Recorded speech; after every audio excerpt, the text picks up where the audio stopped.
Alors soyons précis justement ce matin. Bonjour Martin Bourdin. Bonjour. Quels sont ces 20 départements placés sous surveillance? Eh bien, ce sont les départements où les taux d'incidence dépassent ou approchent les 250 cas pour 100 000 habitants, là où le virus et notamment les variants circulent le plus, alors que les hôpitaux sont déjà sous pression. Alors sans surprise, le Nord et les Alpes-Maritimes sont concernés, des départements où certaines zones seront déjà sous couvre-feu ce week-end. Deux autres départements du Sud-Est, le Var et les Bouches-du-Rhône, sont aussi sous haute surveillance, tout comme la quasi-totalité des Hauts-de-France, puisqu'en plus du Nord, le Pas-de-Calais, la Somme et l'Oise font partie de ces 20 départements. Tous ceux de la région Île-de-France figurent également sur cette liste. L'Eure-et-Loir, limitrophe à la région parisienne, est aussi concernée.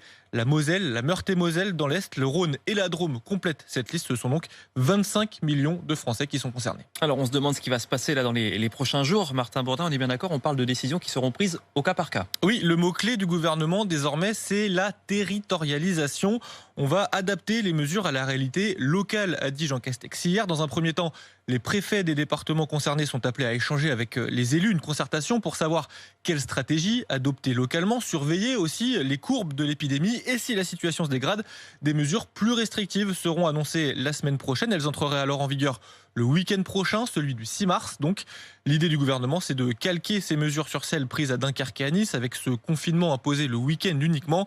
Des mesures complémentaires, un confinement en semaine par exemple, pourrait être imposé si besoin localement, même si le gouvernement veut éviter d'en arriver là.